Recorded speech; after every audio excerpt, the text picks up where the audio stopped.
There's nothing quite as comforting as gathering around with mom friends and sharing stories. Stories have a way of making us feel better, and they're great reminders that no family is perfect, and that's okay. So join us as we share some stories and laugh, learn, and grow together. It's the iMom Podcast. Welcome to this week's episode of the iMom Podcast. I'm Abby with Megan and Susan and Chloe once again. This week's episode is connecting with a child who's different from you. I have two kids, one with lots of energy who wants to go and do all the time. The other night, he's like, Mom, this is the perfect night. He put his blanket in the dryer and warmed it up. He put on cozy socks and he grabbed a book and he laid on the couch. He's like, and I was like, you're in heaven. He's like, yes. I'm just impressed that he knows how to warm up. Wait, is this the same kid that did the microwave? Yes, he's obsessed with warmth. He's obsessed with warmth. That's what I was going to say. But he knows how to work everything. He I does, like that. He does. And I think I'm both, depending on the day. Some days I want to go and do. Other days I am really happy with the blanket. But these two kids, they don't really step into each other's worlds very often. My little one does not. He's just so stay home, and the big one does not like sitting on the couch. And so to me, I think, though, that I lean more toward my older son. I like to go and do and talk. And so I connect with him a lot more easily because we just have more stuff we can do together. We'll go for walks together. And one night I asked both of them, I said, do you guys want to go for a walk? And the little one said, no, I want to stay home. And I didn't even press him because I just knew he didn't want to go. And he has shorter legs, and I knew it would be a harder walk for him. We come back from the walk, and we turn the corner, and we're coming down our block, and I see him standing out front of the house in his pajamas, holding a teddy bear. I know, right? And I get up to him, and he's like, I wanted to go, but you guys had already left. I was like, you didn't say, you specifically said you did not want to go.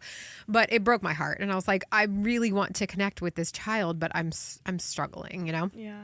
You need to get a double-sized, stroller blanket okay. for him for Christmas. And the two of you can cuddle up.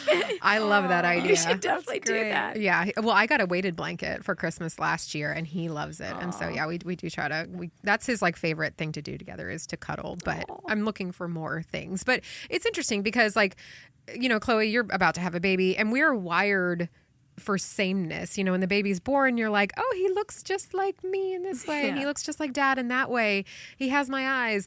And then as our kids get older and they start to become their own people, it can be hard if they're not like us.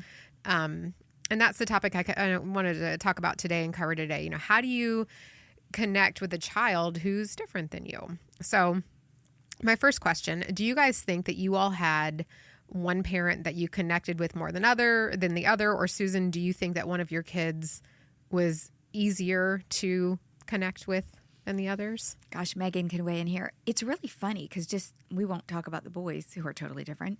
But let's talk about my three girls, all totally different. Yeah. Megan's in marketing.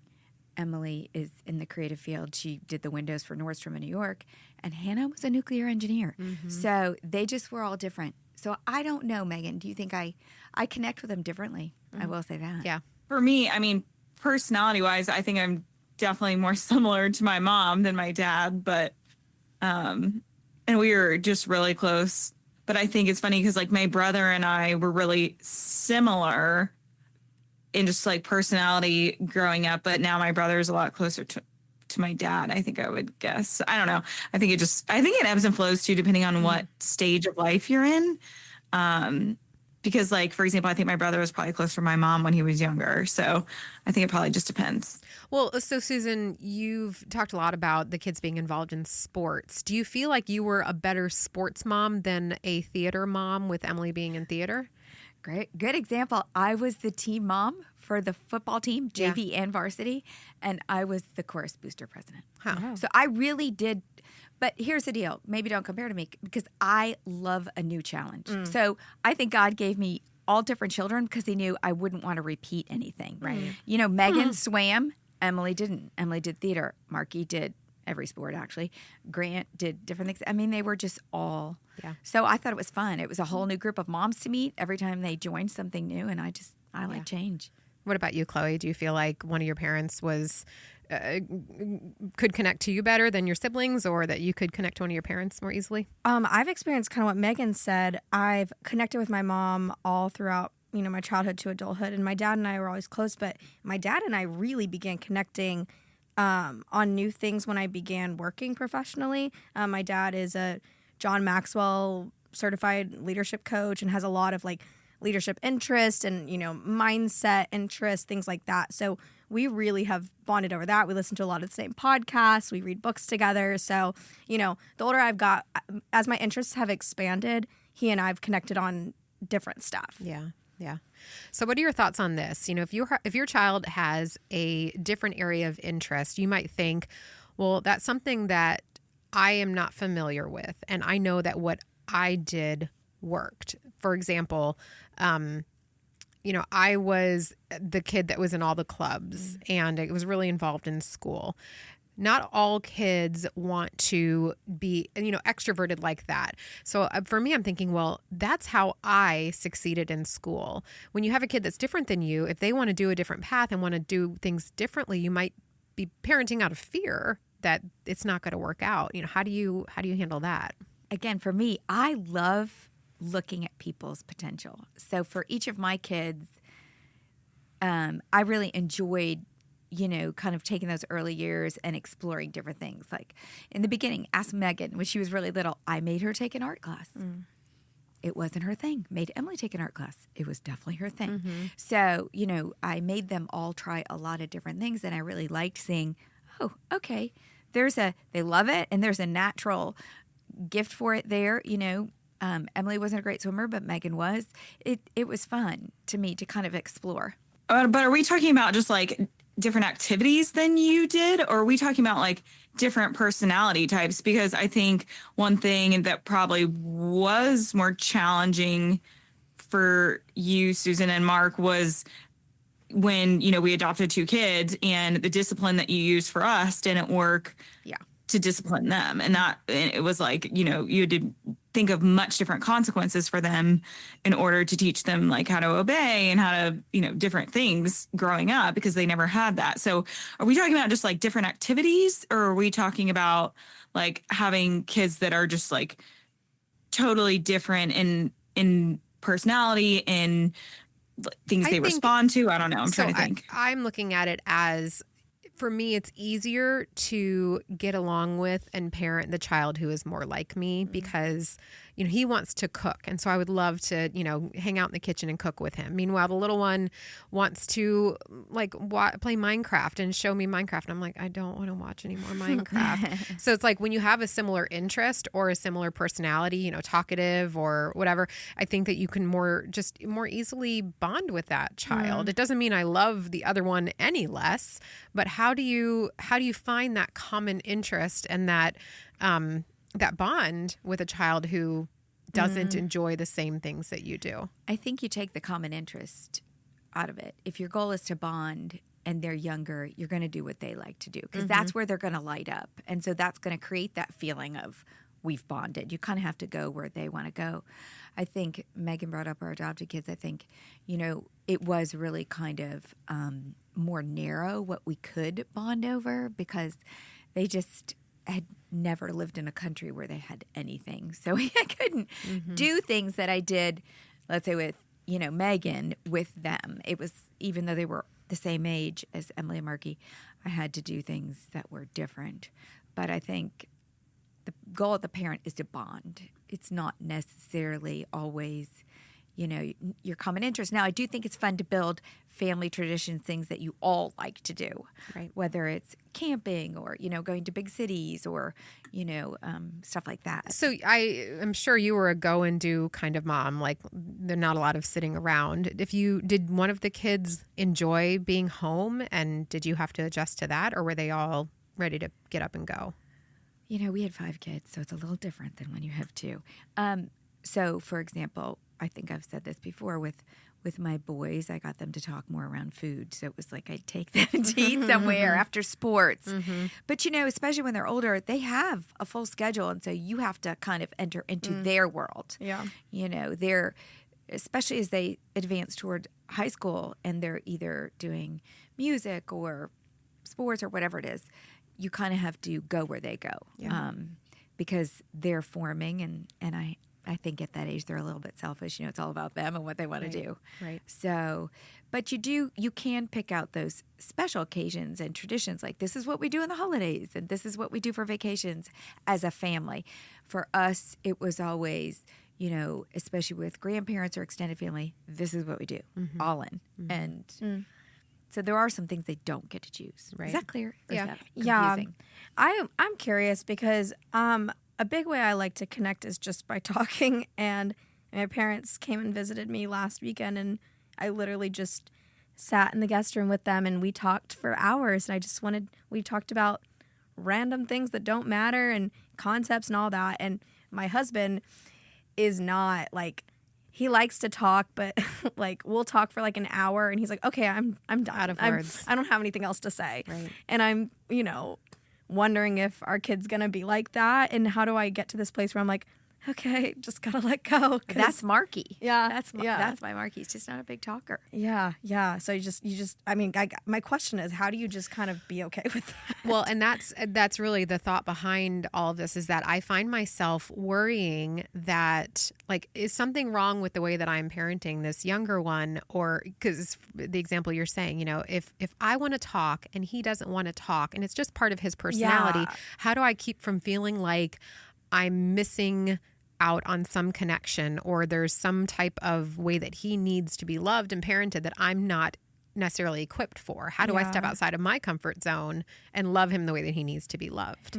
So Marky would say he's definitely an introvert. He only has so many words. And when he wants to get those words out, he wants to. He will. But when he doesn't, he doesn't. And I can't tell you, I've shared this before, how many times we would go to this little gym and I would literally just stand under the basket and shoot him the balls out. Yeah. And did we talk much? Sometimes. If he Yeah. was in the mood, we'd talk on the way there, or we'd laugh about the way he was shooting, or he'd tell me something that was going on in school while he was distracted shooting. But I couldn't count on that always happening. Right. I just had to be available. Right. I think that's it. Being available for when they are ready to talk. Yeah. And when you do what they want to do, like for him, he really wanted to practice 3 points, but going and retrieving your own ball all the time cuts your time down by 2/3. And so just having me stand there was bonding for him. He saw that I was taking time away from 4 other kids and my husband to go shoot for 40 minutes with him. Yeah. It's good. So what do you guys think about the parents, speaking of hobbies, the hobby side of it, parents who really want their kids to pursue the thing that they loved, and whether that leads to them living vicariously through their child, or I think that a lot of it is that we have this dream, this vision of what parenting is going to be like and what our child's going to look like and act like and the hobbies they're going to enjoy, and they're going to be a little mini version of us. And so we tend to herd them in that direction. Did you guys have any experience with that, either from your own life or friends who you've seen like kind of that backfire on, like the child does not pursue the thing that the parent wants them to do? What do you think about that, Megan? I don't think I ever tried to herd you guys into our lives, our past lives. Do you feel like that? No, I don't think so. I have seen people or adults who have said, I played X sport because my parents really wanted me to play, and I felt like I couldn't give it up because it would be like letting them down. So like, I know people that played a sport in college and they didn't really want to play in college. They wanted to stop after high school, but they like got a scholarship and their parents really wanted them to do it. And so they just felt like, that they had to do it because they wanted to please their parents and, make them proud. So I don't know. I think I don't feel like I ever had that, maybe because I just wasn't super athletic either. So, I will say my dad picked all my college classes out because he wanted me to go into finance, and I did. But Well, and that's true. I mean, it's hobbies, but it's also your career path that your parents want you to but that's pursue. where it comes into question: is it nature or nurture? Like, did you go into that because you liked it, or because like genetically he like passed down some finance gene that interested you? Well, and I think it's also awareness. I have friends who, my mom was a teacher, and but I went to school with kids whose parents were doctors. they're doctors now because Yeah. that wasn't like a foreign thing. Like I never imagined that I would be a doctor because that wasn't part of my life, you know? I think it's environment too. Yeah. So like I have a friend who is a runner and she's like very sad that her kids don't enjoy running. She has 3 kids and none of them really like to do long distance running. And she always imagined, she's like, I was going to go on these long runs with my kids. And that's just not how things are playing out. No. I think you just have to be careful to look at it. Like, what are the things your kid you have to choose your battles. So for us, our kids are gonna go to church. That's our battle. That is the one, and we had a certain expectation about their grades too. And if there was a problem with the subject, we were going to make sure they got the help so that they could be successful school and they could be devoted to church and family. And after that, everything else is really, it's an elective. Sports, art, music, or, whether we all like going to Disney World or we don't is an elective. And our family split on that. Well, I've got the majority of our family hates Disney World, and then you've got Emily, who to this day has a, annual pass. I saw her post from Epcot the other day. Exactly. Yeah. So, you can't force everybody, but then there's sometimes where, the vacation is chosen by the majority and everybody falls in because they love the family. So I think you have to decide what are because you don't want to force your kids to do everything. That's just right. So this question, I can't wait to hear your answer for this because I feel like Emily and Megan are very different personalities.